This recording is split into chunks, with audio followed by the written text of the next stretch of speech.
함께 검증해보면 어떨까 싶어서 오늘 자리 마련했습니다. 충청일보 등 7개 언론사가 여론조사기관에 의뢰해서 조사를 했더니 차기 대통령이 가장 우선적으로 해결해야 할 과제 중에서 첫 번째로 나온 게 일자리였어요. 그래서 그 관련해서 이제 먼저 저희가 그런 유권자들이 바라는 게 어떤 것인지를 근본으로 해서 토론을 풀어가도록 해보겠고요. 오늘은 저희가 선거 전이라서 완벽한 공정성을 기하기 위해서 오늘 새누리당에서 2분, 민주통합당에서 2분 나오셨기 때문에 4분이 공히 15분씩 똑같은 시간을 사용하여서 주도권 토론을 이어가겠습니다. 그러니까 먼저 질문을 하시면 그 주제를 갖고 4분이 토론을 하시고 그 다음으로 이어서 가도록 하겠습니다.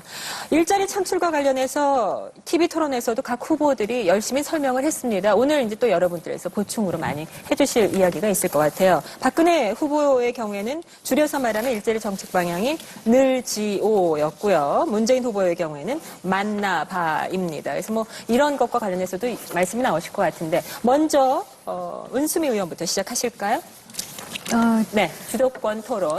먼저 질문권을 갖고 시작하시면 서로 질문과 또 반응을 이렇게 반격을 같이 하시면 되겠습니다. 시작하시죠. 네.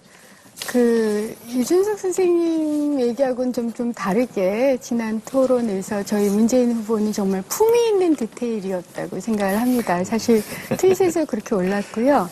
이제 그 품위 있는 디테일을 굉장히 많이 보여진 지점이 경제민주하고 일자리 쪽이었다고 생각을 해요. 근데 이제 그와 달리 이제 박근혜 후보께서는 줄푸세와 경제민주화가 같은 거다, 혹은 논리적으로 같다, 이렇게 말씀하셨어요. 근데 사실 줄푸세라는 건 뭐 간단히 설명하면 이런 거잖아요. 부자 감세해주고, 특권 세력, 특히 재벌한테 특혜 줬고, 그 다음에 뭐 법질서 세운다고 했지만 지난 5년간 사실 노조 파괴가 아주 심각했죠. 그래서 부자 감세된 것만 해도 뭐 기재부 자료로는 최소 82조, 약 100조 정도가 됩니다. 그리고 재벌 특혜를 줘가지고 사실은 재벌 계열사가 그동안 한 364개에서 638개로 늘었어요. 거기다 이제 노조 파괴는 제가 환노위 국회의원인데, 그럼 환노위에서 달았듯이 노조 파괴 시나리오, 심지어는 이제 폭력 비즈니스가 지난 5년간 있었죠. 그것이 사실은 이제 줄푸세의 핵심이었어요. 그에 반해서 경제민주화라는 것은 사실은 이렇게 부자만 감세해 주는 게 아니라 서민에게 그 혜택이 돌아가도록 공평하게 하는 것이고요. 재벌한테 특혜를 주는 게 아니라 나머지 99%한테 특혜를 주고 특히 중소기업이나 자영업자를 살리는 게 맞죠. 노조 파괴가 아니라 노동 3권이다. 그래서 제가 좀 준비를 잠깐 해왔습니다만, 예를 들어서 이런 걸 봐도 좀 차이가 나요. 예를 들어서 출제 총학 제한제 도입에 문재인 후보는 찬성하고 박근혜 후보는 그날도 반대를 하셨고, 순환 출자 해소 문제도 찬성 반대가 이렇게 나타나고요. 대기업 규제 문제 등에 대해서도 찬성 반대가 있고, 예를 들어 노동자 경영 참여에 대해서도 그러셨고, 부동산 보유세 강화 문제라든가 정리해고나 중간 착지 근절에 대해서도 사실은 찬성 반대가 굉장히 커서, 사실은 이제 이명박 정부가 했던 줄푸세, 물론 그것은 박근혜 후보께서도 주장하셨던 겁니다. 그러니까 그 박근혜 후보의 줄푸세를 이명박 정부가 도입을 했고, 그에 따라서 지난 5년간 이런 문제가 발생을 했는데, 그렇다면 그런 줄푸세를 가지고, 그리고 그 줄푸세가 지금 청년 일자리를 다 죽여버렸는데 어떻게 청년 일자리를 늘리겠다는 건지 그거 좀 되게 궁금해요. 거기다가 김종인 또 위원장님께서는 계속 말바꾸기를 하시더라고요. 처음에는 경제민주화는 줄푸세는 다르다라고 얘기를 하셨다가, 또 오늘인가요? 줄푸세는 갑자기 폐지했다? 근데 박근혜 후보께서는 그 2차 TV 토론 때는 줄푸세하고 경제민주화 논리적으로 같다, 뭐 이런 말씀들을 하셔서 도대체 경제민주화로 청년 일자리를 하신다는 건지, 그렇다면 요거 반대가 좀 바뀌어져야 될 것 같고요. 요 네. 경제민주화 정책이, 아니면 줄푸세로 뭔가 청년 일자리를 한다고 하시면 그것은 제가 보기엔 이런 표현을 하면 될지 잘 모르겠는데 좀 사기같이 들린다. 거기에 대한 좀 답변을 해주셨으면 좋겠습니다.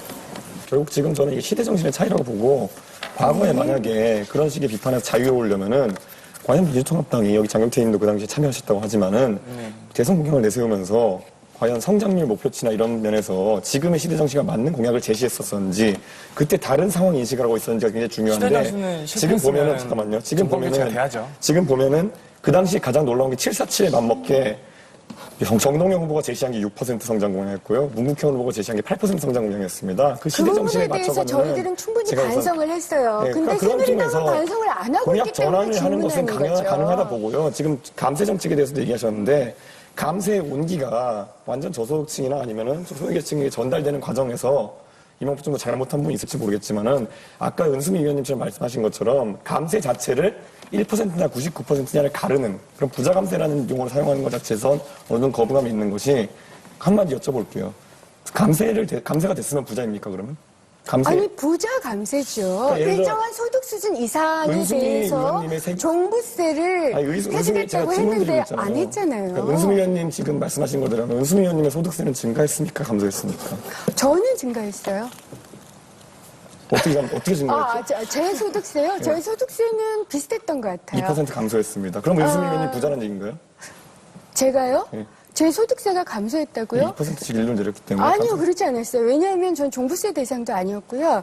제가 재산이 없어요. 소득세. 소득세도 마찬가지예요. 왜냐하면 2005년 법인세는 노무현 정부에서도 줄었는데요. 네네네. 그러면 노무현 정부에서 한 감세는 아니요, 감세 비례를 서민감세고 얘기하는 거죠. 그런 왜냐하면 논리는 안 이미 된대요. 그것도 오마이뉴스에 다 나왔잖아요. 상위 그러니까 오마이뉴스. 소득 1분위하고 아니 그건 오마이뉴스 기사가 굉장히 팩트에 있어서 공정하다고 제가 검토를 했기 때문에 이렇게 대답을 드리는 겁니다. 소득 1분위 가장 낮은 데서부터 소득 10분위까지 했을 때 가장 많은 감세가 된 게 9분위에서 10분위 사이예요. 그리고 그렇게 감세된 대부분이 그러니까 거의 90%가 그 소득 수준 최고위층에서 일어난 거고요. 그만큼이 거의 100조에 가깝다는 얘기죠. 그게 현실이에요. 그렇다면 그 현실을 인정을 하고 그리고 거기에 대해서 박근혜 후보께서 지난 5년간 단 한 번도 반대를 안 하고 말도 안 하고 심지어는 찬성표를 던진 것을 저는 반성하시면 된다고 생각해요. 그런데 지난번 TV 토론에서 반성을 안 하셨죠. 그리고 감세 문제에도 똑같은 대답을 하셨어요. 그런데 그렇다면 사실은 이명박은 747을 얘기했는데 실제는 졸부세를 해버린 거고요. 안주인이셨던 박근혜 졸부세를 유리한 것만 사용하고 계시는데 그렇게 따지면 지금 아니죠. 기재부를 아까 인용하셨는데 기재부 통계를 따져보면 지금 이번 시점에 이어가지고 노무현 정부 때의 세수 증가율이 높았는지 아니면 이명박 정부 때의 세수 증가율이 높았는지 아십니까? 아니 그건 제가 확인 못 해봤어요. 이명박 정부에서 세수가 더 증가했습니다. 100조 감세했다고 그러면 주장하시는데. 또 하나를 말씀을 드려야죠. 순 국가 채무가 이명박 정부 때 증가했습니까? 아니면 노무현 정부 때 증가했습니다. 노무현 정부 때 국가 채무가 약 30조 증가했습니다. 근데 이명박 정부 때 몇 조 증가하신지 압니까? 101조예요. 101조면 우리나라 국민들 전체가 1인당 200만 원씩을 갚아나가야 될 돈이 증가를 한 겁니다. 그게 부자 증세하고 부자 감세하고 거의 맞닥뜨려져요. 거기다가 여기에 지금 4대강 22조, 4대강을 지금 복원시키려면 22조 이상이 들어갑니다. 그럼 총 122조예요? 그럼 1인당 국민들이 얼마를 부담을 해야 되면 240만 원입니다. 연간. 그래서 심지어는 우리 애들까지도 지금 부채에 시달리게 돼 있어요. 22조가 240만 원이요? 아니요. 122조가 되니까요. 네. 이 일자리를 많이 늘리는 건 저도 찬성이고 근로시간을 대기업이 그동안 굉장히 소수정예로 가고 그랬던 건 사실입니다. 그래서 근로시간을 줄여서 청년들을 채용할 수 있는 좀 여유 공간을 만들자라는 건 저희도 마찬가지로 그런 일자리 나누기 공약이 있고 문재인 후보도 갖고 계신 걸로 아는데 이게 이제 구호와 공약의 차이를 제가 말씀드리고 싶었어요. 구호는 그렇게 말씀드릴 수 있어요. 3% 합시다. 근데 3%씩 하자 그러면 5%를 고용할 마음이 있었던 지금 경영 상태가 좋아서 5%를 고용할 마음이 있었던 기업도 3%만 하고 일단 스톱합니다. 내년에 어떻게 될지 모르기 때문에 주저하게 되죠. 그래서 일자리가 창출할 수 있는 기회도 좀 소극적으로 만들고 플러스 3%를 도저히 할 수 없는 경영이 어려운 민간 기업들한테 그것을 부과하면 할 수는 없고 결국 부담금을 부과시키는데 그럼 경영 상태가 어려운데 돈까지 내게 되면 그럼 어떻게 되냐면 경영 상태가 어려울 때는 무엇보다 일자리 지키는 게 중요하잖아요. 그 일자리를 지키는 것조차 어려워져요. 그러니까 내가 생각하는 의도와 실제적인 효과가 달리 나타날 수 있는 거를 아주 면밀하게 검토하고 내놓는 게 책임 있는 변화죠. 박근혜 후보가 얘기하듯이. 그냥 내가 백지에 그림 그리면, 맞아요. 그림 그리면 되는 게 아니고 내가 말하면 세상이 그렇게 되면 얼마나 좋겠습니까? 제가 한 3가지 정도만 말씀을 좀 드릴게요. 우선 저는 구호도 좋지만 공약이 더 현실적이면 맞습니다.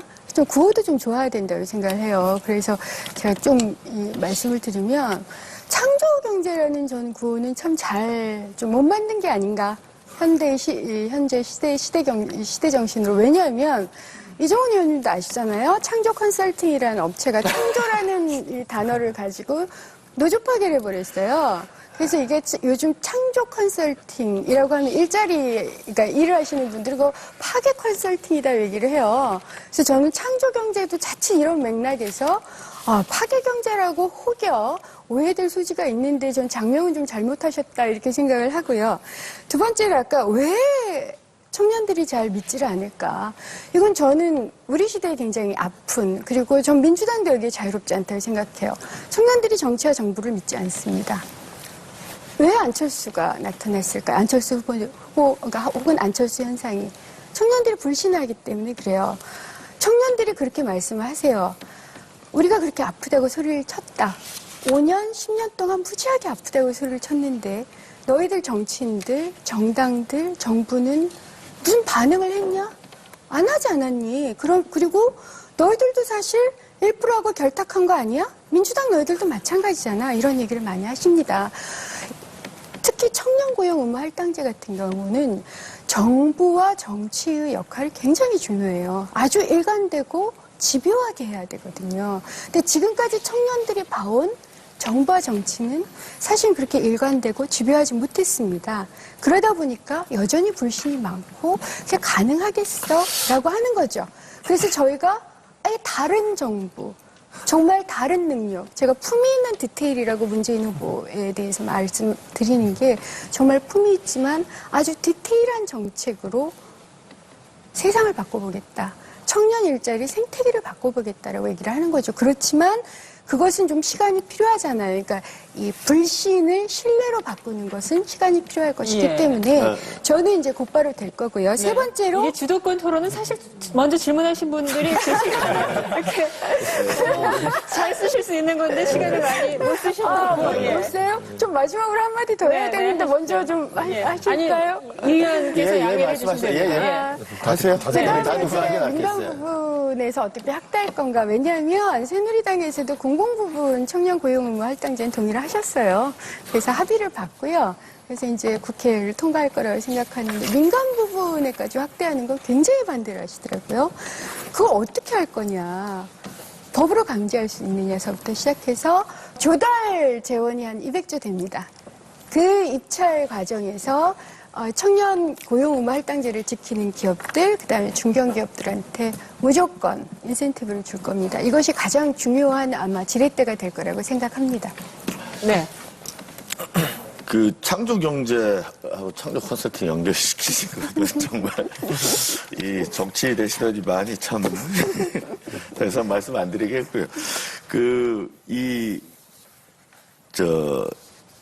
억지로 짜내는 이 일자리 말고 뭐가 더 있냐는데 그 부분에 대해서는 답이 없으셨어요. 그러니까 억지로 짜내는 일자리, 억지로 짜낸다고 보시는 게 좀 아니요, 잘못된 그리고요, 시각이신 것 같아요. 여전히 정치인이시면서 정치를 불신하시네요. 정부는 억지로 짜내지 않습니다. 제대로 돈을 투자하고 보편적 복지 제도 깔고 그만하시죠. 공공부담을 제가 말씀드린 게 3%의 정도 고용을 했으면 좋겠다. 대기업이. 그건 우리의 바람이고 정말 그런데 그것을 의무화해서 공약으로 하는 순간 3%도 안 될 수가 있다는 거죠. 그리고 그것의 부작용이 더 큰 점이 있기 때문에 그것을 할 수 있는 실질적인 방안을 만드는 것이 중요하지. 저는 저번에 토론을 보면서 어떻게 품위 있는 디테일이라고 그러셨는데 저는 좀 이정희 후보나 문재인 후보나 두 사람의 그 공약은 어느 그 노동계의 그 노동 일자리 공약을 보면 노동계의 요구사항을 그냥 다 이렇게 받아서 이렇게 진열해 놓은 것 같아요. 그거 하나하나가 갖고 있는 의미, 이 중에서 어느 게 더 실효성 있는가에 대한 고민이 없는 것 같아서 이 말씀을 드린 거예요.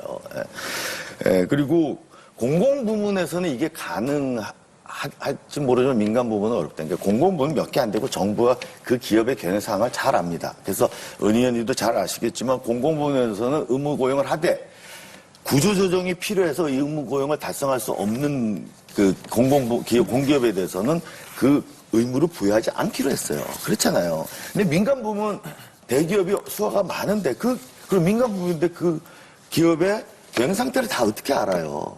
그러면 잘할 수 있는데도 3% 이상 안 한다니까요. 그리고 못하는데 부담금을 부과하면 그것 자체가 일자리를 위축시켜요. 우리가 가슴은 뜨거워도 머리는 차야 되잖아요. 머리까지 뜨거워져 버리면 결국 우리가 우리가 도와주고 싶은 사람을 한테 해가 되는 게 우리가 많이 경험해 온 거거든요. 그게 책임 있는 정보고 책임 있는 변화라고 말씀드린 거고, 그냥 그 부분에 대한 심각한 고민 없이 그 부분에 대해서 그것을 모아서 우리는 이렇게 합니다. 우리는 이 정도로 여러분을 생각합니다. 그것이 듣기에는 좋을지 모르나 결국에는 청년들 고용을 도리어 위축시킬 수 있다는 점이 저는 안타까워요. 그래서 드린 말씀입니다. 네, 엄청 그 분담금에 대해서 엄청 걱정하시는 것 같은데요. 이제 경영 상태나 구조조정이나 어떤 비정규직을 정규직으로 전환을 했다든가 이런 어떤 상태들을 파악해서 분명히 그 분담금을 뭐 면제시켜준다든가 아니면 차등화하겠다는 말씀을 하셨습니다. 그래서 그리고 이 적용하는 대상이 300인 이상의 대기업이기 만약에 때문에 의무고용 제도가 네. 효과가 있으려면 분담금은 세야 돼요. 분담금이 싸면 그렇잖아요. 채용 안 하고 분담금 내고 말거든요. 네. 네? 장애인 같은 고용이 지금 그렇죠. 그렇잖아요. 네, 맞습니다. 사실상 이게 실효성이 있으면 분담금이 세야 돼요. 네. 근데 어려운 기업이 3%를 일률적으로 해놓으면 안 되면 그 센 분담금까지 내면 이 기존의 일자리 조차 지키지 못하고 구조조정을 해야 될 수도 있다는 얘기죠. 우리가 냉정하게 생각을 해서 이것이 가져올 파급 효과를 책임감 있게 보는 것이 공약이지 우리는 구호를 하는 사람이 아닙니다. 우리는 성명서를 내는 사람이 아니고 정책을 입법을 하고 예산을 하는 사람이기 때문에 그리고 대통령은 자기가 약속한 걸 지켜야 되잖아요. 그래서 아마 문재인 후보께서 국가일자리위원회를 만드시고 또 그 산하의 청년 일자리 특별위원회를 만드신다고 했던 게 아마 그 의지의 표현이신 것 같아요. 그러니까 이런 것들 만들어서 해결됐으면 같고요. 진작에 청년 실업 문제는 풀렸겠죠. 근데 그건 좀 문제가 있는 지적이신 것 같아요. 왜냐하면 지금도 정리해고를 하려면 노동부에다 신고하잖아요. 그러면 예를 들어서 청년 고용 의무 할당제를 잘 못하겠다. 그럼 정부한테 신고하고 지금까지 정부가 서비스하는 걸 한 번도 못 봤기 때문에 지금 이명박 정부하에서 사고를 하고 계시는 것 같아요. 그리고 이명박 정부하에서는 기업은 당연히 법을 회피할 거다. 이게 정설이에요. 그런데 지금 민주정부 하에서 정부가 정말 국민과 기업을 위해서 서비스를 하겠다는 거 40초 아닙니까? 남았습니다. 새로운 서비스를 하겠다는 그런 근데 사고를 가지고 제 질문에 한다면 대한 답이 아직 안 나오셨어요. 새로운 일자리를 어떻게 민간의 활력을 이용해서 만들어내야 되는 부분에 답이 없어서 제가 저희 이 새누리당의 창조경제에 대해서 간단하게 말씀드리고 제 토론을 마치겠는데 20초 남았습니다. 예, 새로운 곱하기입니다. 기존에 없는 일자리를 어떤 창의와 도전 정신으로 새로 만들겠다라는 것이 저희고 그 부분에서 저희가 그 기존에 있는 일자리를 단순히 늘린 게 아니라 대한민국의 직업의 종류가 미국의 직업의 종류가 3분의 1도 안 됩니다. 이것을 미국 수준으로까지 확대할 수 있는 네, 시간 다 됐습니다. 정도의 그런 좀 도전적인 일자리 정책이 필요하다는 말씀입니다. 예. 후보는 MB 정부에 대한 비판을 하시는데 그러시면서 노무현 정부 때는 이런 걸 잘했다. MB 정부는 못했는데 잘했다. 이렇게 얘기를 하시는 걸 보니까 문재인 후보는 대한민국의 미래를 노무현 정부에서 찾는 걸까요? 이거는 질문인데요. 네. 그러면 아니요, 그렇게 해도 됩니다. 자유입니다. 예, 이준석님, 예. 문재인 후보가 안철수 후보 지지자들을 끌어들이기 위해서 문재인과 안철수 공동정부론을 펴니까 공교롭게도 안철수 후보가 나는 다음 정부에서 어떤 임명직도 많지 않겠다. 이제는 급기야 나는 정부가 서면 추국해버리겠다라고 했는데 이것이 우연일까요? 말실수가 좀 잦으시잖아요. 그래서 트윗에서 오른 걸 보면 바쁜 벌꿀이 솔선을 수범해서 이산화가스를 5.8조 마시고 힘들어 하시다가 지하경제 활성화로 전화위기를 삼아서 대통령직을 그만두겠다 이런 말실수를 하시는데 그것이 그런 말실수는 소통일까요? 불통일까요? 안 쪼이셨던 박근혜 후보가 아무런 반성 없이 정권 인수를 하시겠다는 것은 정권 교체일까요? 정권 연장일까요? 네. 좀 혼선일 것 같아서 지금 민주통합당은 누구에게나 반값. 네, 그다음에 새누리당은 일관되게 그 자기 부담을 반값. 네. 그래서 하위 소득 20% 하는 전액 등록금 하나도 안 냅니다. 네. 얘가 알고 계시잖아요. 네. 예. 그러면 누구나 반값 하면 그 반값도 버거워서 알바를 해야 되는 학생들은 어떻게 하죠? 거기에 대해서 저도 좀 여쭤볼 게 있어요. 전 정확하게 얘기하면 민주통합당의 등록금은 이제 반값 등록금이고요. 새누리당의 등록금은 좀 좋게 말씀을 드리면 차등 등록금이죠. 소득 분위별로 차등해서 지급을 해주겠다. 근데 제가 궁금한 건 한국에서 가계소득 그 파악이 불가능하잖아요. 불가능하거든요. 이거 어떻게 파악하시겠어요? 지금 건보 기준으로 지금 돈이 그러면 만약 이걸 하겠다면, 그러니까 정확하게 이게 안 되거든요. 건보 기준으로도요. 자영업자 같은 경우 지금 소득 파악이 몇 프로인지 아세요? 지금 48% 정도일 거라고 예상, 그것도 추정치예요. 그러니까 현재까지도 못하고 있습니다. 건보 기준으로 한다는 것도 이게 애매한 거예요. 그래서 할 수 있는 또 하나의 방법은 뭐냐면 결국 제 생각은 우리 어릴 때 이런 거 했었거든요. 너희 집 몇 평이니? 너희 집에 피아노 있니?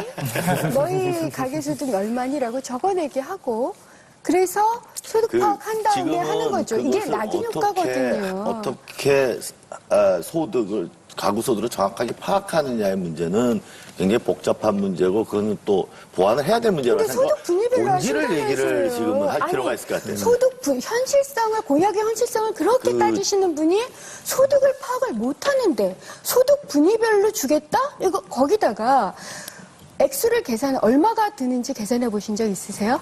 반값 등록금 하면 5조 7천억 정도가 들어요. 근데 새누리당을 제가 이제 조사를 해보면 약 7조 원 정도가 듭니다. 이 7조 부담이 원 7조니까 당연히 7조 들어가는데 7조 원 정도가 드는데요. 그 7조 원 정도를 드릴 돈을 지금 가계소득 파악도 대체적으로 못하는 상황에서 실시하겠다? 말이 안 되잖아요. 그러면 우리는 어떻게 생각을 하냐면 이건 그러면 학생들 조사해가지고 매 분기별로 너희 집 피아노 있는지, 너희 집 몇 평인지, 너희 부모 소득이 얼마인지 이런 거 물어봐가지고 결국 낙인 효과를 찍겠다라는 것밖에 안 되죠. 지금 그리고 이미 국가장학금에서 시도되고 시행되고 있는데 아니요, 그 국가 과정에서 장학금의 경우는요, 그건 지원자에 의해서 받는 거거든요. 우리도 그렇게 얘기를 하고 있어요. 우리는 반값 등록금을 일단 만들어서 전체적으로, 지금 미국 다음으로 높잖아요, 등록금 수준이. 그 등등 학자금 해가지고 했던 등록금, MB 정부의 등록금 수준이 그 정도예요. OECD 국가 중에서 미국 다음으로 높은 수준으로 등록금이 높습니다. 그것을 일단 평등하게 다 깎고, 그 다음에 더 필요한 분들이 있어요. 그러면 우리가 돈이 좀 덜 들기 때문에 그 나머지 돈을 가지고 학자금 하겠다는데 현금만 그게 깎는다는 게 자체가 굉장히 모호한 개념들을 내고 계시는 게 아니죠. 대학별로 학과별로 등록금인데 어떤 걸 현금만 깎는다는 구체적으로 원래 가계소득이나 이런 걸 안 되면요, 평등하게 다 이 등록금, 그 재정을 평등한 정액을 만들어버리는 게 가장 하셨으니까 효과적이에요. 좀 설명을 드려야 될 것 같은데 7조 그러니까 대학 등록금 총액이 14조니까 그 부담을 반으로 하는 거니까 그 7조가 들어가는 게 맞습니다. 근데 정부 재정으로 4조로 하고 대학 장학금 2조고 그다음에 대학이 지금 14조로 등록금 하고 있지만 대학이 재정을 좀 뭐랄까 줄일 수 있는 여력이 한 1조는 된다고 봐서 그렇게 7조를 계산을 한 거고요. 저는 좀 근본적인 문제를 좀 제기하고 싶습니다.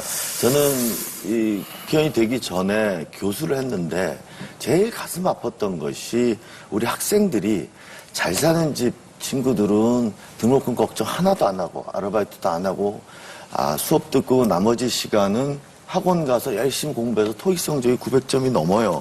제가 갖고 있는 데이터를 말씀드리면 500만 이상의 가구 소득을 가진 사람의 학생의 토익 점수는 817점이고요.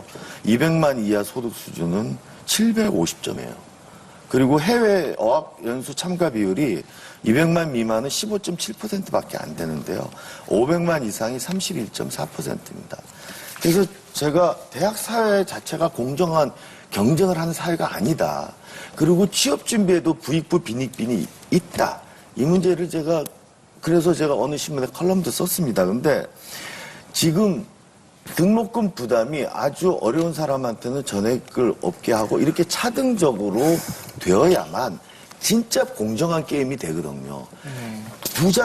부자들이 지금도 다 낼 수 있는데 반값을 해주면 해외에서 2번 갔다 올 겁니다. 예를 들면.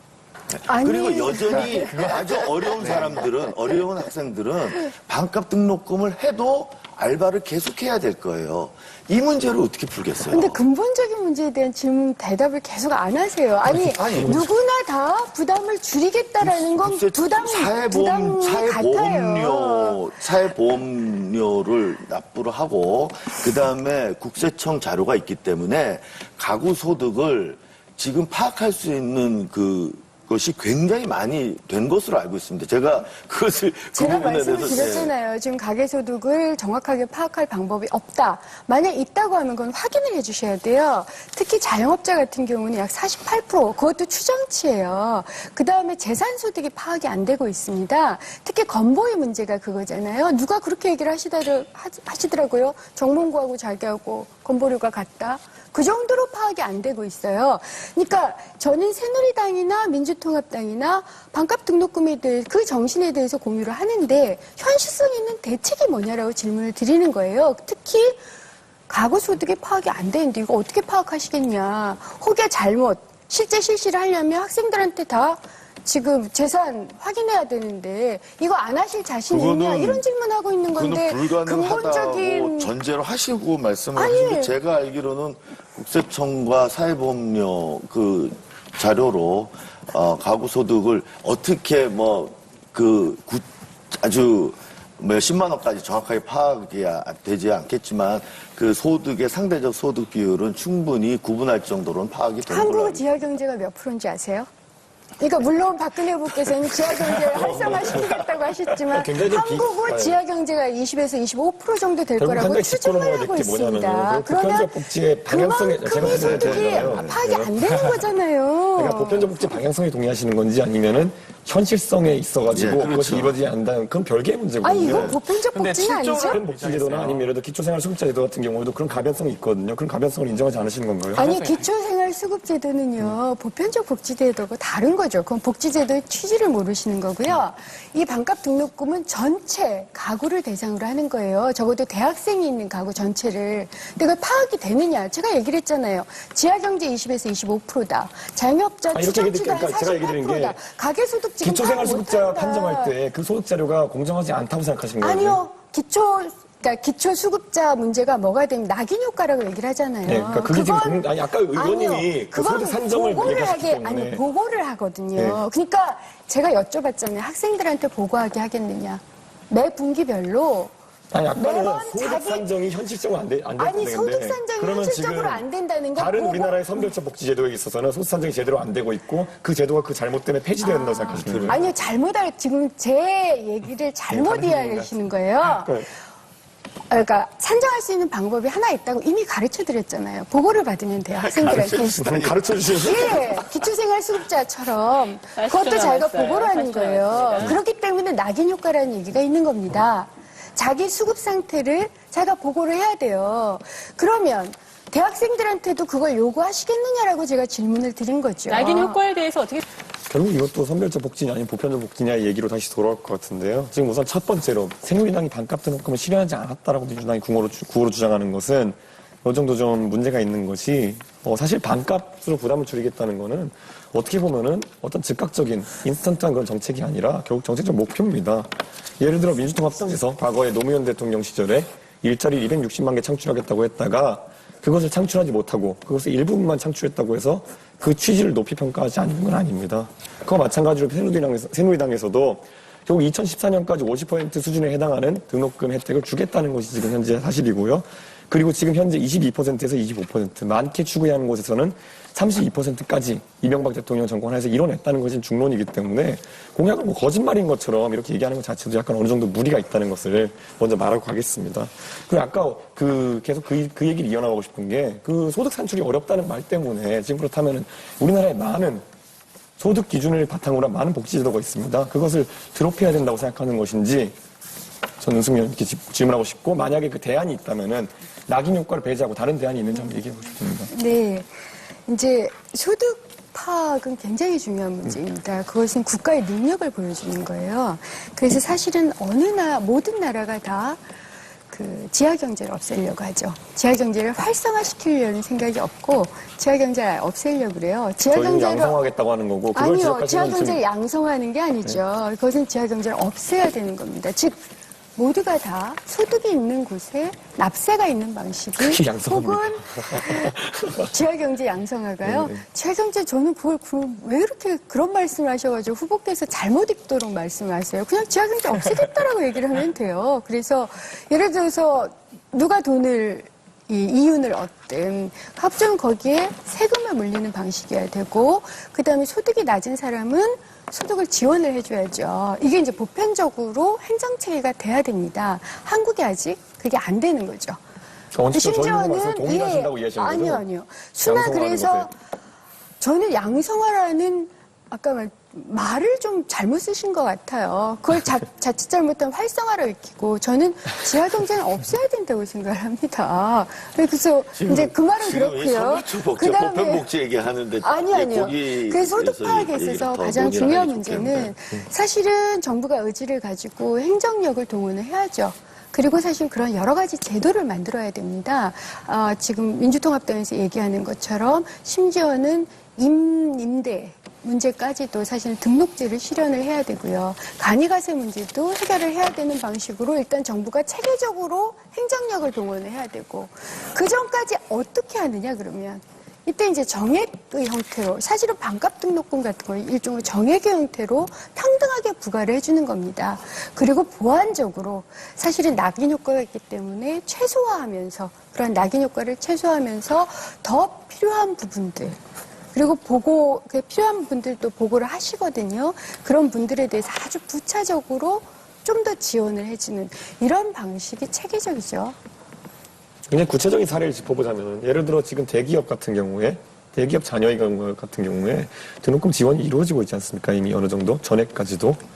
그런 부분에 있어서 국가 세금으로서 소위 말하는 약간 높은 소득분에 있는 분들에게 세금으로서 반값 등록금 지원해주는 것에 대해서 그런 효과들에 대해서 어떻게 생각하시는지 궁금합니다. 다시 제가 먼저 말씀드릴게요. 보편적 복지제도는요, 지금 혜택을 누가 받느냐 안 받느냐가 중요하지가 않습니다. 평등하게 일단 혜택을 받고, 그 다음에 대기업 같은 경우 혹은 대기업 자녀들이 더 많이 받는다면 그 부분에 대해서는 증세를 하면 돼요. 그러니까 새누리당의 부자 감세 같은 것을 없애버리시면 되죠. 그래서 중산층까지를 포함한 전체에게 사실은 생활비를 낮춰주는 거죠. 전체 국민한테 생활비를 낮춰주고, 그 대가로 예를 들어서 부자이면 더 내시고 힘드신 분들은 덜 내시게 하면 되는 거예요. 이게 기본 원칙입니다. 왜냐하면 한국어 헌법은 1조에서 최종까지 다 시민으로서는 보편적 권리를 갖게 하거든요. 근데 한국은 보편적 권리가 없기 때문에 보편적 권리를 우선 만들어 드리고, 거기서 다른 부분들, 예를 들어 더 벌고 덜 벌고는 보완을 하면 된다. 이게 기본 정신이에요. 재정 면에 있어가지고 지금까지 우리나라에서 지금 시행된 복지 정책들 보면은 대표적인 예를 들어 유가가 높아졌다. 그럼 유가 환급금이나 아니면 유가 보조금 같은 제도도 굉장히 외과수술적으로 꼭 그게 필요한 계층에게 돌아가도록 하고 있습니다. 그것은 소득에 따라서 차등 지원이 되기도 하고, 직군에 따라서 차등 노조, 직군에 따라서 지원 대상이 달라지기도 합니다. 그런 부분에 있어서 정책을. 우선 유가 환급금이 보편적 복지 제도인가요? 그러니까- 지금 네. 그러니까 예를 잘못 드셨죠. 보편적 복지제도란 무엇인가를 가지고 얘기를 하고 있는데 유가 환급급은 사실은 그래요. 그러니까 제가 정부가 보편적 복지제도가 저는 지금 시행이 가능한 제도인지 아니면 한국에서 시행되는 효과가 그러면 예를 잘못 드셨네요. 저는 보편적 복지제도로서 예를 들어서 반값 등록금 같은 것을 말씀을 드렸고 그러니까 저는 지금 그것을 한국에서 반값 등록금으로 5조 지금 7천억 계속 정도 의원님 해서 말씀하신 게 하겠다라고 뭐냐면 말씀을 한국에서 드렸잖아요. 보편적 복지제도가 필요한 이유가 어떻게 보면 소득 산출이나 이런 부분이 어렵기 때문에 아니죠. 그건 아니죠. 반값 등록금을 해야 되는데요. 반값 등록금을 함에 있어서 사실은 좀 더 차등이 있을 수도 있어요. 그렇지만 소득 지원이 안 되기 때문에 저는 새누리당의 그 등록금 제도가 보편적 복지 형태로 가고 싶어 한다라는 걸 인정을 해요. 그렇지만 실제 소득 파악이 안 되는 상황에서 차등으로 제가 하는 말씀드린 경우는 거죠. 계속 소득 파악 얘기 나오시잖아요. 예, 그게 현실적인 문제예요. 그러니까 보편적 복지대를 어떤 식으로 운영할 건가 하는 문제에 있어서 자칫 잘못 운영하면 이것은 낙인 효과만 낳는 선택적 복지제도로 갈 수 이 있거든요. 제도를 못 듣고 나머지 시간은 학원 가서 열심히 공부해서 토익 성적이 900점이 넘어요. 제가 갖고 있는 데이터를 말씀드리면 500만 이상의 가구 소득을 가진 사람의 학생의 토익 점수는 817점이고요. 200만 이하 소득 수준은 750점이에요. 그리고 해외 어학 연수 참가 비율이 200만 미만은 15.7%밖에 안 되는데요. 500만 이상이 31.4%입니다. 그래서 제가 대학 사회 자체가 공정한 경쟁을 하는 사회가 아니다. 그리고 취업 준비에도 부익부 빈익빈이 있다. 이 문제를 그래서 제가 어느 신문에 컬럼도 썼습니다. 근데 지금 등록금 부담이 아주 어려운 사람한테는 전액을 없게 하고 이렇게 차등적으로 되어야만 진짜 공정한 게임이 되거든요. 부자들이 지금도 다 낼 수 있는데 반값을 해주면 해외에서 2번 갔다 올 겁니다. 예를 들면. 아니. 그리고 여전히 아주 어려운 사람들은, 어려운 학생들은 반값 등록금을 해도 알바를 계속해야 될 거예요. 이 문제를 어떻게 풀겠어요? 근데 근본적인 문제에 대한 질문 대답을 계속 안 하세요. 아니 누구나 다 부담을 줄이겠다라는 건 부담이 같아요. 사회보험료를 납부를 하고 그다음에 국세청 자료가 있기 때문에 가구 소득을 지금 파악할 수 있는 것이 굉장히 많이 된 것으로 알고 있습니다. 제가 그것을 제가 부분에 말씀을 대해서 드렸잖아요. 지금 가계소득을 정확하게 파악할 방법이 없다. 만약 있다고 하면 그건 확인을 해주셔야 돼요. 특히 자영업자 같은 경우는 약 48%, 그것도 추정치예요. 그 다음에 재산소득이 파악이 안 되고 있습니다. 특히 건보의 문제가 그거잖아요. 누가 그렇게 얘기를 하시더라고요. 정몽구하고 자기하고 건보료가 같다. 그 정도로 파악이 안 되고 있어요. 그러니까 저는 새누리당이나 민주통합당이나 반값 등록금에 대해 그 정신에 대해서 공유를 하는데 현실성 있는 대책이 뭐냐라고 질문을 드리는 거예요. 특히 가구 소득이 파악이 안 되는데 이거 어떻게 파악하시겠냐. 혹여 잘못 실제 실시를 하려면 학생들한테 다 지금 재산 확인해야 되는데 이거 안 하실 자신 있냐 이런 질문하고 있는 건데 그거는 불가능하다고 근본적인 전제로 하시고 말씀을 하시는데 제가 알기로는 국세청과 사회보험료 그 자료로 가구 소득을 어떻게 아주 몇십만 원까지 정확하게 파악이 되지 않겠지만 그 소득의 상대적 소득 비율은 충분히 구분할 정도로는 파악이 되는 걸로 한국의 알고 지하 경제가 몇 프로인지 아세요? 그러니까 물론 박근혜 후보께서는 지하 경제를 활성화시키겠다고 하셨지만 한국의 지하 경제가 20에서 25% 정도 될 결국 거라고 한 가지 추정을 짚어놓아야 하고 될 게 뭐냐면요. 있습니다. 그 보편적 복지의 방향성에 그만큼의 소득이 파악이 안 되는 거잖아요. 그러니까 보편적 복지 방향성에 동의하시는 건지 아니면은 현실성에 있어가지고 예, 그렇죠. 그것이 이루어지지 않는다는 그건 별개의 문제거든요. 아니 이거 보편적 근데 복지는 아니죠? 그런 복지제도나 아니면 예를 들어 기초생활수급자제도 같은 경우에도 그런 가변성이 있거든요. 그런 가변성을 인정하지 않으시는 건가요? 아니 기초생활수급제도는요 보편적 복지제도가 다른 거죠. 그건 복지제도의 취지를 모르시는 거고요. 이 반값 등록금은 전체 가구를 대상으로 하는 거예요. 적어도 대학생이 있는 가구 전체를. 근데 그걸 파악이 되느냐? 제가 얘기를 했잖아요. 지하경제 20에서 25%다. 자영업자 이렇게 추정치가 한 그러니까 제가 얘기 드린 게 48%다. 가계소득 지금 기초생활수급자 파악 못한다. 판정할 때 그 소득 자료가 공정하지 않다고 생각하시는 거예요? 아니요. 그러니까 기초수급자 문제가 뭐가 되면 낙인 효과라고 얘기를 하잖아요. 네, 그러니까 그게 지금 아까 의원님이 아니요. 그 소득 산정을 보고를 얘기하셨기 하게 때문에 아니 보고를 하거든요. 네. 그러니까 제가 여쭤봤잖아요. 학생들한테 보고하게 하겠느냐. 매 분기별로 아니, 아까는 매번 소득 자기- 산정이 현실적으로 안 된다는데. 아니 소득 산정이 현실적으로 안 된다는 건 다른 보고- 우리나라의 선별적 복지 제도에 있어서는 소득 산정이 제대로 안 되고 있고 그 제도가 그 잘못 때문에 폐지되어야 된다고 생각하시는 거예요? 아니요 지금 제 얘기를 잘못 다른 이해하시는 거예요. 네. 그러니까 산정할 수 있는 방법이 하나 있다고 이미 가르쳐 드렸잖아요. 보고를 받으면 돼요. 학생들한테. 아니, 가르쳐 주시는 예, 기초생활수급자처럼 아시죠, 그것도 자기가 알았어요. 보고를 하는 아시죠, 거예요. 알았습니다. 그렇기 때문에 낙인 효과라는 얘기가 있는 겁니다. 자기 수급 상태를 자기가 보고를 해야 돼요. 그러면 대학생들한테도 그걸 요구하시겠느냐라고 제가 질문을 드린 거죠. 낙인 효과에 대해서 어떻게 결국 이것도 선별적 복지냐 아니면 보편적 복지냐의 얘기로 다시 돌아올 것 같은데요. 지금 우선 첫 번째로 새누리당이 반값 등록금을 실현하지 않았다라고 민주당이 구호로 주장하는 것은 어느 정도 좀 문제가 있는 것이 사실 반값으로 부담을 줄이겠다는 거는 어떻게 보면은 어떤 즉각적인 인스턴트한 그런 정책이 아니라 결국 정책적 목표입니다. 예를 들어 민주통합당에서 과거에 노무현 대통령 시절에 일자리 260만 개 창출하겠다고 했다가 그것을 창출하지 못하고 그것을 일부분만 창출했다고 해서 그 취지를 높이 평가하지 않는 건 아닙니다. 그와 마찬가지로 새누리당에서도 결국 2014년까지 50% 수준에 해당하는 등록금 혜택을 주겠다는 것이 지금 현재 사실이고요. 그리고 지금 현재 22%에서 25%, 많게 추구하는 곳에서는 32%까지 이명박 대통령 정권 하에서 이뤄냈다는 것이 중론이기 때문에 공약은 뭐 거짓말인 것처럼 이렇게 얘기하는 것 자체도 약간 어느 정도 무리가 있다는 것을 먼저 말하고 가겠습니다. 그리고 아까 계속 그 얘기를 이어나가고 싶은 게 그 소득 산출이 어렵다는 말 때문에 지금 그렇다면 우리나라에 많은 소득 기준을 바탕으로 한 많은 복지제도가 있습니다. 그것을 드롭해야 된다고 생각하는 것인지 저는 윤승민 의원님께 질문하고 싶고 만약에 그 대안이 있다면은 낙인 효과를 배제하고 다른 대안이 있는지 한번 얘기해 보고 싶습니다. 네.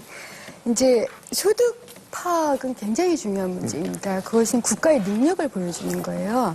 그래서 사실은 모든 나라가 다 그 지하경제를 없애려고 하죠. 지하경제를 활성화시키려는 생각이 없고 지하경제를 없애려고 그래요. 저희는 양성하겠다고 하는 거고 그걸 아니요. 지적하시는 지하경제를 양성하는 게 아니죠. 그것은 지하경제를 없애야 되는 겁니다. 즉 모두가 다 소득이 있는 곳에 납세가 있는 방식이 그게 양성합니다. 혹은 청년 일자리 생태계를 바꿔보겠다라고 얘기를 하는 거죠. 그렇지만 그것은 좀 시간이 필요하잖아요. 그러니까 이 불신을 신뢰로 바꾸는 것은 시간이 필요할 것이기 예. 때문에 저는 이제 곧바로 될 거고요. 세 번째로 이게 주도권 토론은 사실 먼저 질문하신 분들이 이렇게 잘 쓰실 수 있는 건데 시간을 많이 못 쓰셨고 글쎄요. 좀 마지막으로 한마디 더 해야 네, 되는데 네. 먼저 좀 하실까요? 아니, 이 의원께서 양해를 해주시면 말씀하세요. 됩니다. 하세요. 그다음에 나도 이제 그게 민간 낫겠어요. 부분에서 어떻게 확대할 건가? 왜냐하면 새누리당에서도 공공 부분 청년 고용 의무 할당제는 동의를 하셨어요. 그래서 합의를 봤고요. 그래서 이제 국회를 통과할 거라고 생각하는데 민간 부분에까지 확대하는 건 굉장히 반대를 하시더라고요. 그걸 어떻게 할 거냐? 법으로 강제할 수 있느냐서부터 시작해서 조달 재원이 한 200조 됩니다.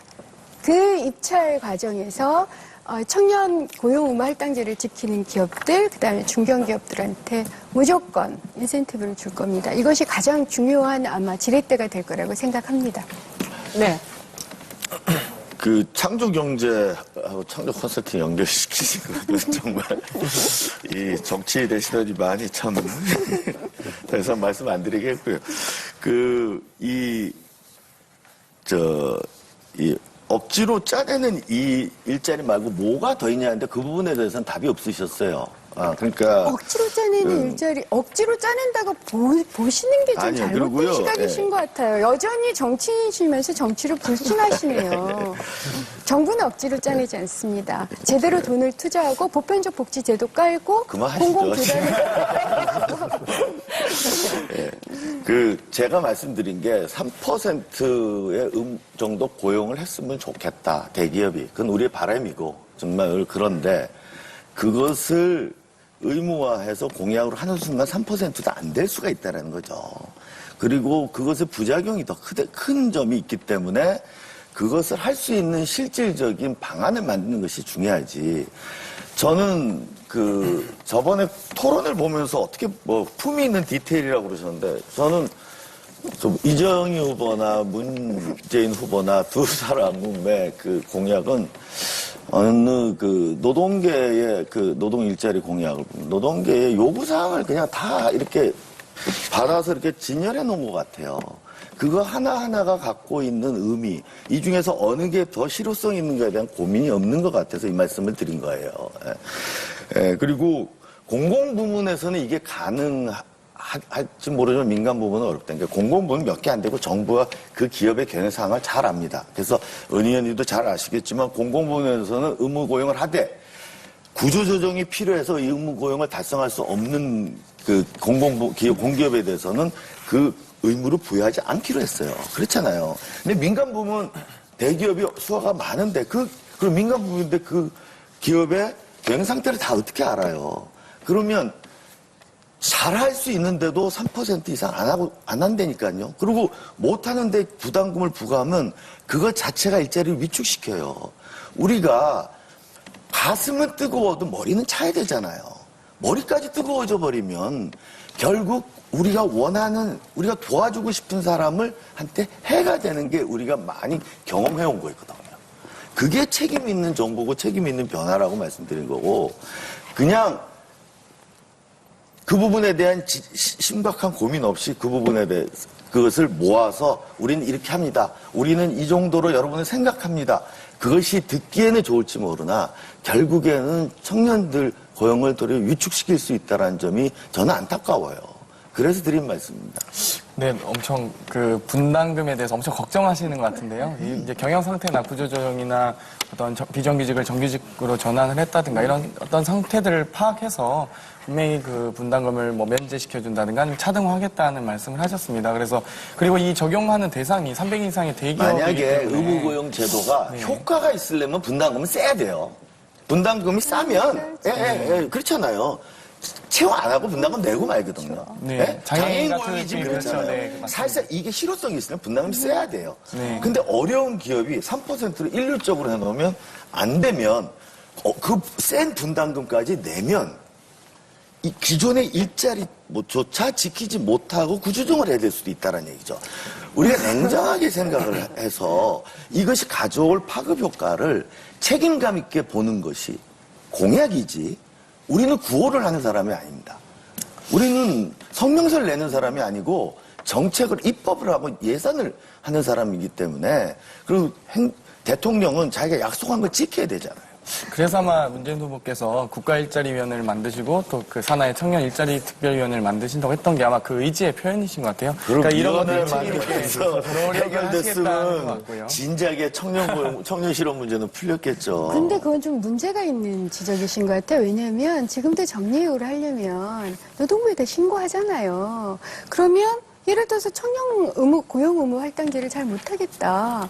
그럼 정부한테 신고하고, 지금까지 정부가 서비스하는 걸 한 번도 못 봤기 때문에 지금 이명박 정부하에서 사고를 하고 계시는 것 같아요. 그리고 이명박 정부하에서는 기업은 당연히 법을 회피할 거다. 이게 정설이에요. 그런데 지금 민주정부 하에서 정부가 정말 국민과 기업을 위해서 서비스를 하겠다는 거 40초 아닙니까? 남았습니다. 새로운 서비스를 하겠다는 그런 근데 사고를 가지고 제 한다면 질문에 대한 답이 아직 안 나오셨어요. 새로운 일자리를 어떻게 민간의 활력을 이용해서 만들어내야 되는 부분에 답이 없어요. 함께 검증해보면 어떨까 싶어서 오늘 자리 마련했습니다. 충청일보 등 7개 언론사가 여론조사기관에 의뢰해서 조사를 했더니 차기 대통령이 가장 우선적으로 해결해야 할 과제 중에서 첫 번째로 나온 게 일자리였어요. 그래서 그 관련해서 이제 먼저 저희가 그런 유권자들이 바라는 게 어떤 것인지를 근본으로 해서 토론을 풀어가도록 해보겠고요. 오늘은 저희가 선거 전이라서 완벽한 공정성을 기하기 위해서 오늘 새누리당에서 2분, 민주통합당에서 2분 나오셨기 때문에 4분이 공히 15분씩 똑같은 시간을 사용하여서 주도권 토론을 이어가겠습니다. 그러니까 먼저 질문을 하시면 그 주제를 갖고 4분이 토론을 하시고 그 다음으로 이어서 가도록 하겠습니다. 일자리 창출과 관련해서 TV 토론에서도 각 후보들이 열심히 설명을 했습니다. 오늘 이제 또 여러분들에서 보충으로 많이 해주실 이야기가 있을 것 같아요. 박근혜 후보의 경우에는 줄여서 말하면 일자리 정책 방향이 늘지오였고요. 문재인 후보의 경우에는 만나봐입니다. 그래서 뭐 이런 것과 관련해서도 말씀이 나오실 것 같은데 먼저 은수미 의원부터 시작하실까요? 네, 주도권 토론.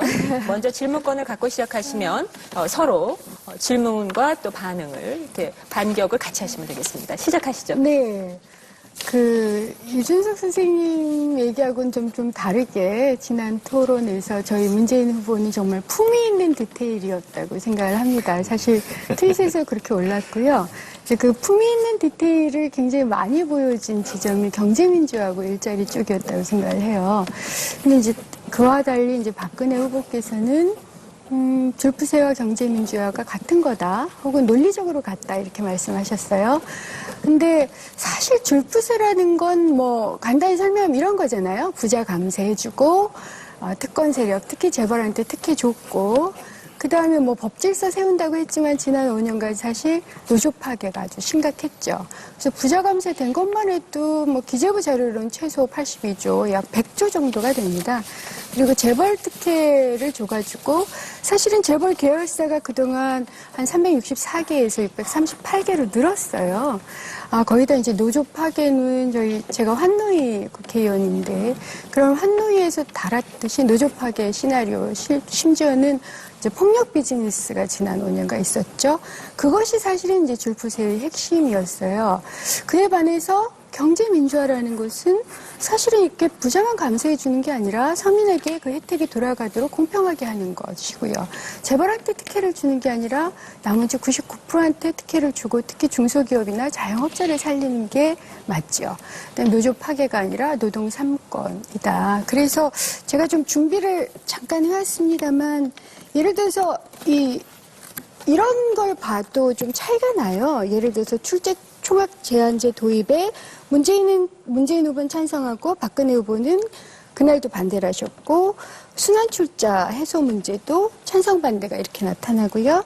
대기업 규제 문제 등에 대해서도 찬성 반대가 있고, 예를 들어 노동자 경영 참여에 대해서도 그러셨고, 부동산 보유세 강화 문제라든가 정리해고나 중간 착지 근절에 대해서도 사실은 찬성 반대가 굉장히 커서, 사실은 이제 이명박 정부가 했던 줄푸세, 물론 그것은 이 박근혜 후보께서도 주장하셨던 겁니다.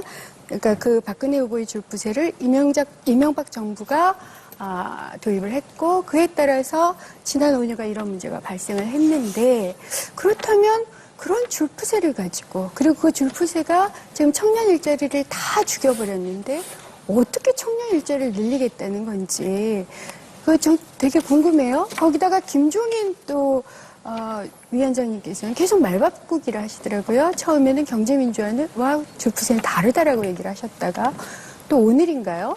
줄푸세는 갑자기 폐지했다?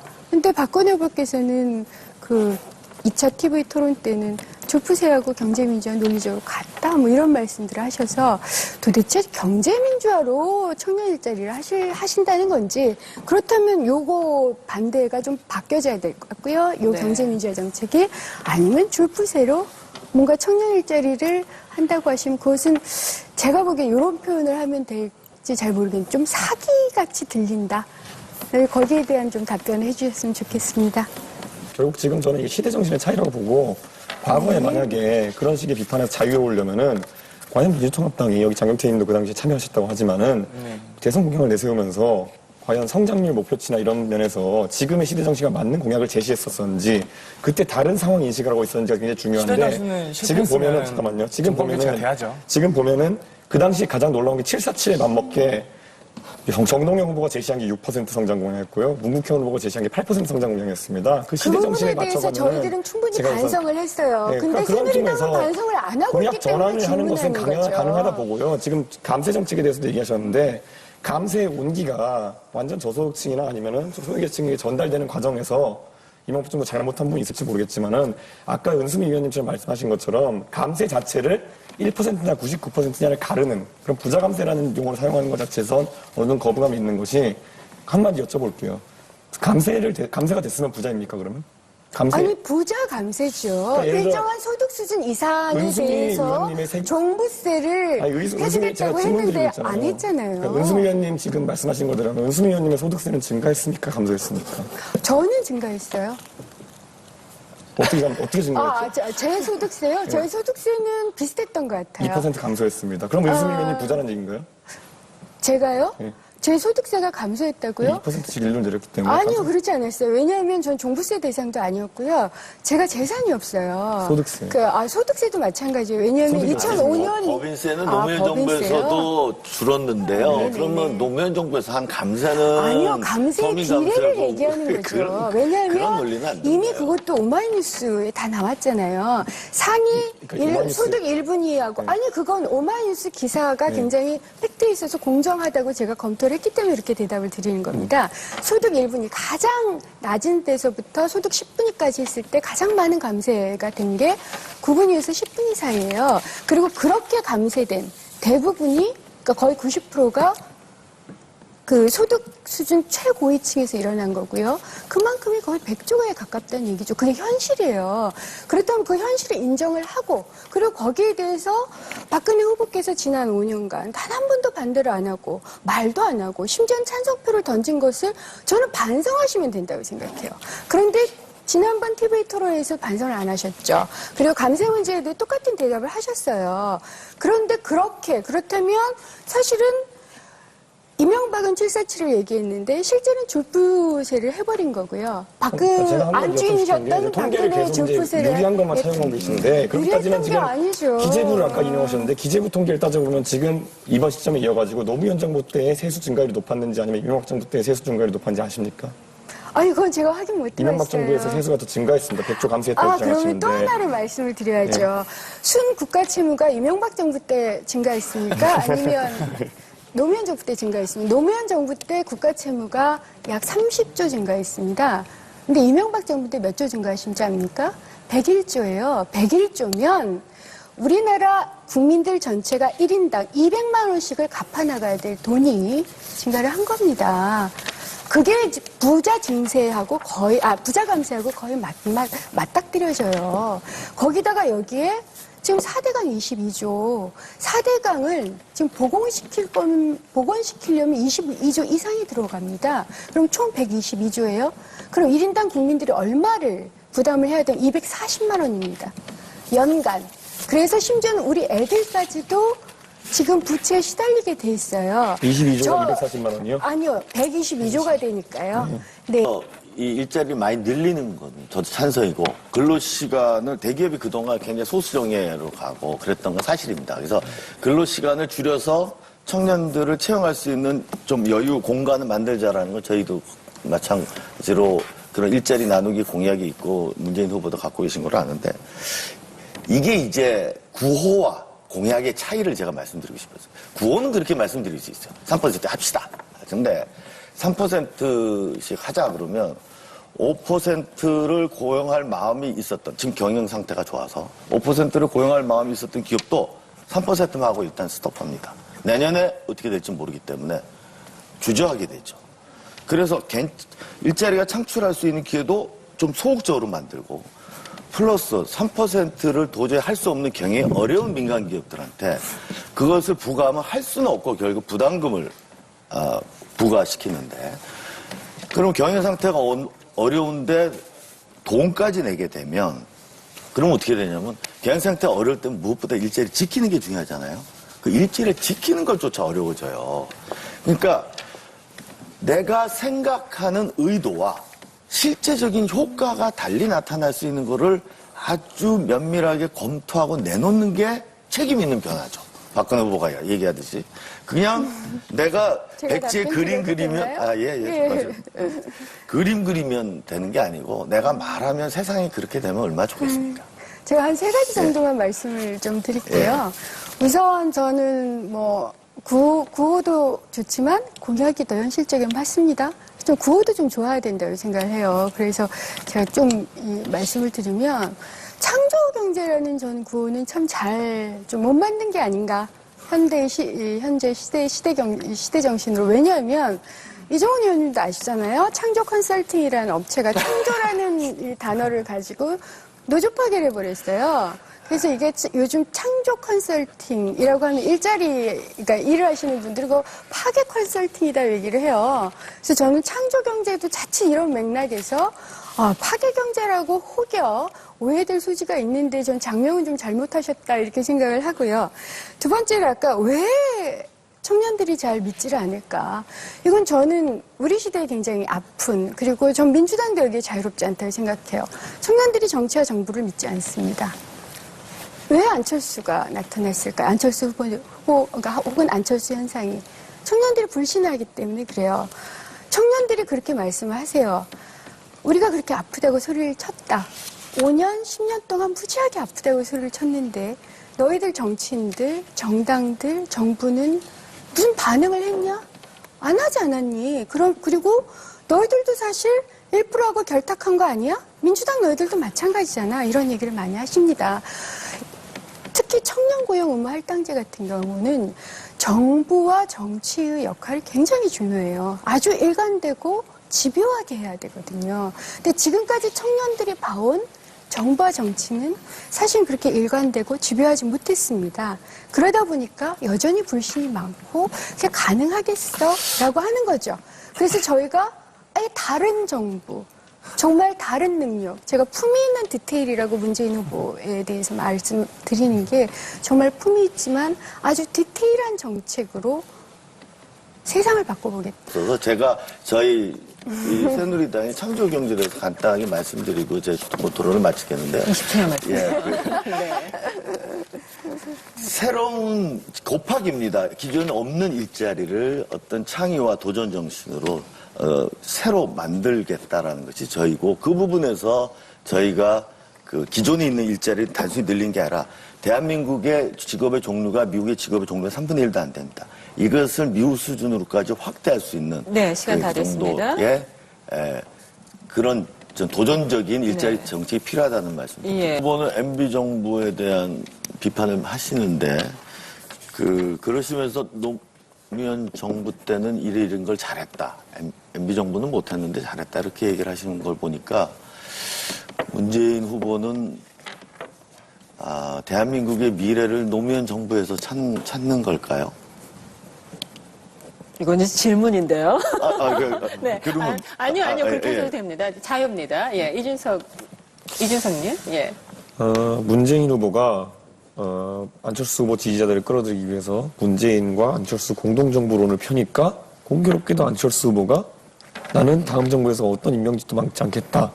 이제는 급기야 나는 정부가 서면 추국해버리겠다라고 했는데 이것이 우연일까요? 말실수가 좀 잦으시잖아요. 그래서 트윗에서 오른 걸 보면 바쁜 벌꿀이 솔선을 수범해서 이산화가스를 5.8조 마시고 힘들어 하시다가 지하경제 활성화로 전화위기를 삼아서 대통령직을 그만두겠다 이런 말실수를 하시는데 그런 말실수는 소통일까요? 불통일까요? 안 쪼이셨던 박근혜 후보가 아무런 반성 없이 정권 인수를 하시겠다는 것은 정권 교체일까요? 정권 연장일까요? 네. 좀 혼선일 것 같아서 지금 민주통합당은 누구에게나 반값. 네, 그다음에 새누리당은 일관되게 그 자기 부담을 반값. 그래서 하위 소득 20% 하는 전액 등록금 하나도 안 냅니다. 얘가 알고 계시잖아요. 네. 예. 그러면 누구나 반값하면 그 반값도 버거워서 알바를 해야 되는 학생들은 어떻게 하죠? 거기에 대해서 저도 좀 여쭤볼 게 있어요. 전 정확하게 얘기하면 민주통합당의 등록금은 이제 반값 등록금이고요. 새누리당의 등록금은 좀 좋게 말씀을 드리면 차등 등록금이죠.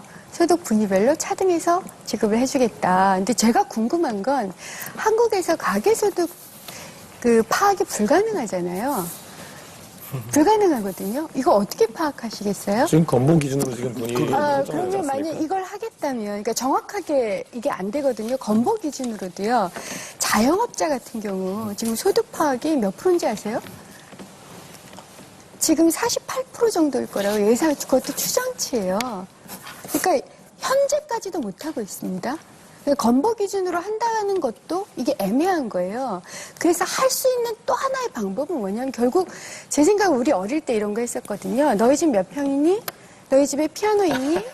너희 가계소득 얼마니라고 적어내게 하고 그래서 소득 파악한 다음에 하는 거죠. 이게 낙인 효과거든요. 어떻게 소득을 가구소득을 정확하게 파악하느냐의 문제는 굉장히 복잡한 문제고 그거는 또 보완을 해야 될 문제라고 근데 소득 분위별로 본질을 하신다면서요. 얘기를 지금은 할 아니, 필요가 있을 것 같아요. 현실성을 공약의 현실성을 그렇게 따지시는 분이 소득을 파악을 못하는데 소득 분위별로 주겠다? 이거 거기다가 액수를 얼마가 드는지 계산해 보신 적 있으세요? 반값 등록금 하면 5조 7천억 정도가 들어요. 근데 새누리당을 제가 이제 조사를 해보면 약 7조 원 정도가 듭니다. 이 7조 부담이 원 7조니까 당연히 7조 들어가는데 7조 원 정도가 드는데요. 그 7조 원 정도를 드릴 돈을 지금 가계소득 파악도 대체적으로 못하는 상황에서 실시하겠다? 말이 안 되잖아요. 그러면 우리는 어떻게 생각을 하냐면 이건 그러면 학생들 조사해가지고 매 분기별로 너희 집 피아노 있는지, 너희 집 몇 평인지, 너희 부모 소득이 얼마인지 이런 거 물어봐가지고 결국 낙인 효과를 찍겠다라는 것밖에 안 되죠. 지금 그리고 이미 국가장학금에서 시도되고 시행되고 있는데 아니요, 그 국가 과정에서 장학금의 경우는요, 그건 지원자에 의해서 받는 거거든요. 우리도 그렇게 얘기를 하고 있어요. 우리는 반값 등록금을 일단 만들어서 전체적으로, 지금 미국 다음으로 높잖아요, 등록금 수준이. 그 등등 학자금 해가지고 했던 등록금, MB정부의 등록금 수준이 그 정도예요. OECD 국가 중에서 미국 다음으로 높은 수준으로 등록금이 높습니다. 그것을 일단 평등하게 다 깎고, 그 다음에 더 필요한 분들이 있어요. 그러면 우리가 돈이 좀 덜 들기 때문에 그 나머지 돈을 가지고 학자금 하겠다는데 현금만 그게 깎는다는 게 자체가 굉장히 모호한 개념들을 내고 계시는 게 아니죠. 대학별로 학과별로 등록금인데 어떤 걸 평균 깎는다는 구체적으로 원래 가계소득이나 이런 걸 안 되면요, 평등하게 다 이 등록금 그 재정을 평등한 정액을 만들어버리는 게 가장 하셨으니까 효과적이에요. 좀 설명을 드려야 될 것 같은데 7조 그러니까 대학 등록금 총액이 14조니까 그 부담을 반으로 하는 거니까 그 7조가 들어가는 게 맞습니다. 근데 정부 재정으로 4조로 하고 대학 장학금 2조고 그다음에 대학이 지금 14조로 등록금 하고 있지만 대학이 재정을 좀 뭐랄까 줄일 수 있는 여력이 한 1조는 된다고 봐서 그렇게 7조를 계산을 한 거고요. 저는 좀 근본적인 문제를 좀 제기하고 싶습니다. 저는 이 국회의원이 되기 전에 교수를 했는데 제일 가슴 아팠던 것이 우리 학생들이 잘 사는 집 친구들은 등록금 걱정 하나도 안 하고 아르바이트도 안 하고 수업